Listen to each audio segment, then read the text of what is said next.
les liens entre la famille Trump et Nikola Tesla. Tu sais, moi j'aime bien... dans mes sujets préférés, ça.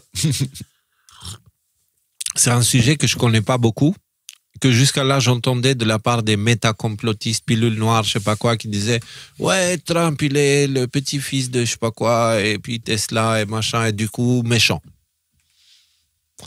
Voilà, je comprenais pas la logique, donc je me suis pas intéressé à ça plus que ça, mais là, c'est Trump lui-même qui le dit, et donc il parle du lien de son grand-père, ou de son oncle, avec Nikola Tesla. Écoutez ce qu'il dit. Tout d'un coup, il devient très, très, très intéressant sur plein de choses. À quel point c'est fou que tu travailles avec Elon Musk, le Tesla d'aujourd'hui.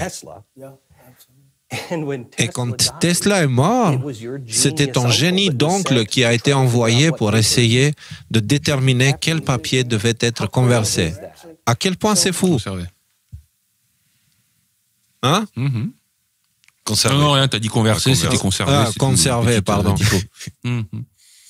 Et donc, déjà la question, et la réponse, elle est dans la question. L'oncle de Trump, c'est le gars qui a défini quels sont les projets à conserver et quels sont ceux à jeter, quoi.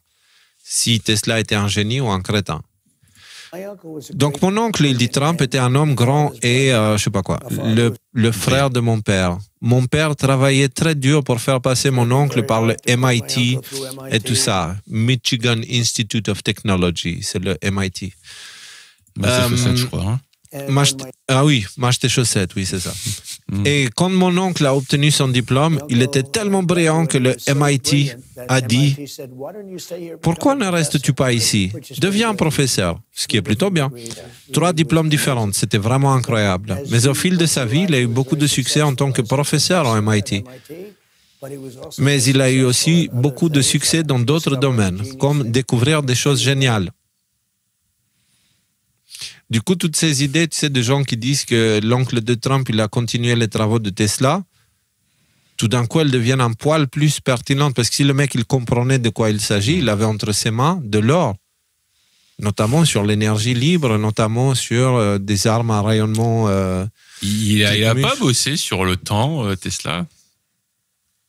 Il y a même un... Voilà, c'est ça que ça vaut. Ouais. Hein? C'est ça que ça vaut. Toutes tes vibrations et résonances. Intéressante, hein. Ouais.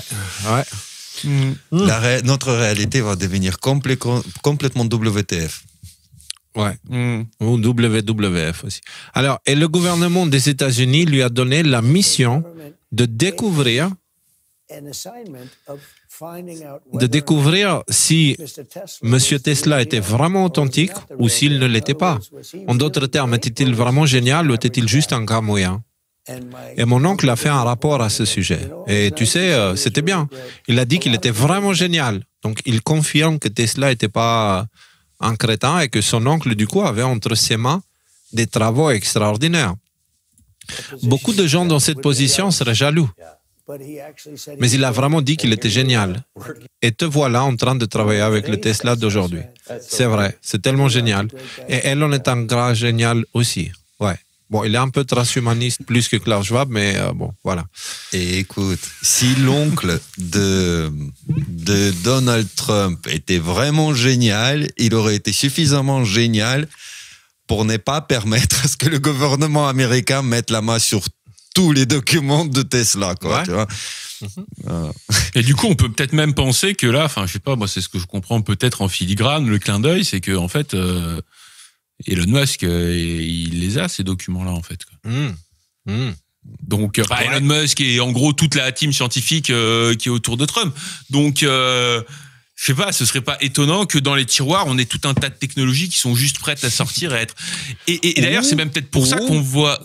Ouais. Ou qu'il y a déjà ces technologies-là, c'est juste qu'elles ont été développées par les services secrets sur les zones comme la zone 51 ou des endroits comme ça. Voilà. Et ça explique peut-être le fait que, regarde, l'IA, il y a quoi? Il y a peut-être 3 ans, peut-être 4-5 ans. Ça n'existait pas du tout. Aujourd'hui, on a des IA avec lesquels on peut converser comme avec des êtres humains. Les robots, je veux dire, on les avait vus, on n'en a pas jamais trop parlé. On a un peu parlé de Boston Dynamics il y a quelques temps, mais là, les robots qui sont présentés, que ce soit par Nvidia ou par les Tesla, enfin par Elon Musk et compagnie, répondent à des défis technologiques majeurs. Et on voit, et c'est bizarre parce que d'un côté, on voit toutes ces évolutions sur le plan, enfin, de ces nouvelles technologies, alors qu'il y a des technologies anciennes. Et on parle par exemple de la conquête spatiale, où à part Elon Musk, il y a rien qui se passe, quoi. Il se passe rien. On essaie de t'envoyer des satellites et voilà, là il y avait une mission. Il y a Jeff Bezos qui a envoyé un missile sous forme de bit. Marin, tu sais pas, voilà, on se comprend. Oui, avec des filles dedans, juste comme ça. Voilà, il a envoyé ça en orbite et c'est revenu et c'est tout. Voilà. Ouais, donc rien. Tu parles de l'émission. Donc en fait, ils ont fait comme ils ont. Alors, si tenté que cette histoire a vraiment eu lieu, parce que bon, on a encore eu tous les gens, les analyseurs d'images qui pointent du doigt un certain nombre de questions que tu dis, ouais, c'est vrai qu'elle est bonne la question qu'il pose le mec. Ouais. Comment ça, notamment, j'en ai vu une, j'ai pas trop creusé la question, où en gros la porte est pas verrouillée là quand ils sont en train d'essayer de sortir de la capsule, tu te rends compte que la porte est pas verrouillée et tu dis mais attends c'est bien. Donc ces questions sont légitimes. Après je m'en fous dans le schéma global, c'est pas très important. Mais en gros les mecs, quand bien même tout ce serait c'est vrai, ils sont arrivés à faire ce qu'ils ont fait les Russes dans les années 60. Et là, on est en train de se taper sur le torse en disant « Ouh, ministère technologique, on a envoyé Katy Perry. » Bah ouais, mais Gagarin, il avait fait ça déjà à l'époque. Là. Enfin, non, ouais. Nico. D'ailleurs, pour une fois que tu dis bien des Russes, tu peux... Sujet super intéressant sur l'évolution de la conquête spatiale. Les États-Unis ont perdu toutes les batailles contre la Russie, sauf celle de l'atterrissage sur la Lune. Toutes les autres, c'est la Russie qui était devant. Il y aurait beaucoup à en dire là-dessus aussi. Ouais, donc ils sont passés, genre c'est l'équipe, tu sais, en 3e nationale, je sais pas quoi, qui gagne le champion, tu vois. Ouais, bref. La Coupe du Monde. Il y a, tu vois, ils ont tout compris sur l'économie moderne. Ils ont dit qu'il faut investir un maximum dans la publicité, même s'il n'y a pas grand-chose derrière, tu vas faire des bénéfices. Alors, il y a un certain, avant de passer au prochain sujet, il y a un certain John Q dans le chat qui me donne une réponse que je sens que ça va être la réponse de mauvaise foi. Je dis pas que John Q il est de mauvaise foi. Je dis que c'est une réponse qui pourrait être utilisée par les gens de mauvaise foi qui m'ont tapé dessus par rapport au chemtrail. Donc, concernant les chemtrails, je vois pas la différence entre l'avis de Léo et les autres, puisque la forme, on s'en fout. Seul le résultat compte à ce sujet. Il me semble que RFK a bien confirmé qu'on se fait pulvériser par les avions. Ouais, il n'a pas juste confirmé ça, il a confirmé au mot près la version que je donnais pour laquelle... Pourquoi il n'y avait pas cette version avant? Pourquoi les gens avant, ils ne disaient pas « Léo, on s'en fout, au final, c'est le résultat qui compte. » Non, c'était « Léo, tu racontes des conneries, tu es de l'opposition contrôlée. » Tu vois ce que je veux dire? Donc, je dis pas que John Q, c'est ce qu'il y a derrière la tête, mais je vois le truc. Je suis d'accord avec toi, Léo, parce que fondamentalement, il a raison, John Q, dans ce qu'il dit, mais c'est quand même un principe qu'on voit de manière très, très fréquente. Non, ça n'existe pas, c'est de la théorie de la conspiration. Oui, bon, ok, en fait, ça existe, mais pourquoi t'es contre, en fait? C'est toi le problème, parce que tu comprends pas qu'on essaie de réchauffer. Tu vois ce que je veux dire? C'est que, voilà, bah, toute vérité passe par 4 étapes, hein. C'est pas moi je vais pas vous la faire, hein, vous la connaissez, mais il y en a beaucoup, là, des étapes tu vois, qui sont en train de se passer. Là, je suis très content d'avoir résisté d'entrer dans les tiroirs juste pour plaire aux gens, parce que j'étais très souvent celui qui se prenait le vent tout seul. Non, mais la différence était ultra importante. La différence, elle est ultra importante dans cette façon de faire, parce que qui va être tenu responsable? Tu vois, c'est ça la grande question. Parce que dans un premier cas, il y a des tas d'innocents qui seront tenus pour responsables. Dans le deuxième cas, bah non. Voilà, dans le cas que tu as énoncé, Léo. Et c'est ultra important. Tu vois ce que je veux dire sur le plan karmique. Oui, et ça veut dire aussi que jamais tu remets en question la parole du gourou. C'est la dernière fois, je t'ai prévenu. Non, mais non, c'est pas lui. Il dit, lui, je pense qu'il est même d'accord sur le fond et la forme et tout ça. Hein. C'est juste. Oui, mais même la façon que la réponse était formulée. C'est genre, non, il y a personne qui va venir me demander pardon. Ils vont juste dire, ouais, mais finalement, c'est pas important parce qu'au final, on avait raison, il y avait des chemtrails.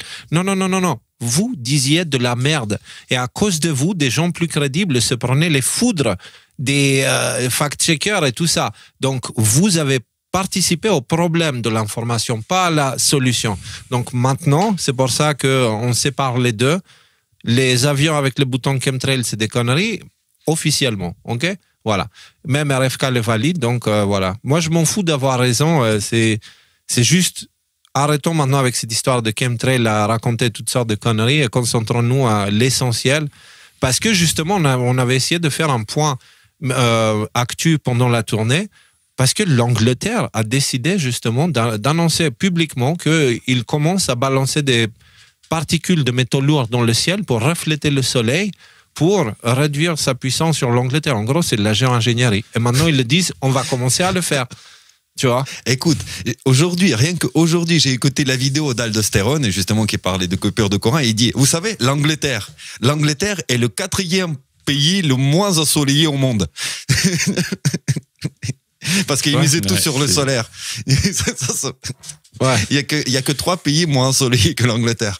Oui, bonne idée, les Anglais. Allez-y, vous êtes en mode Non, mais c'est pareil, les Suisses, ils vont se mettre à faire des usines marémotrices aussi pour profiter des marées là, pour produire de l'électricité.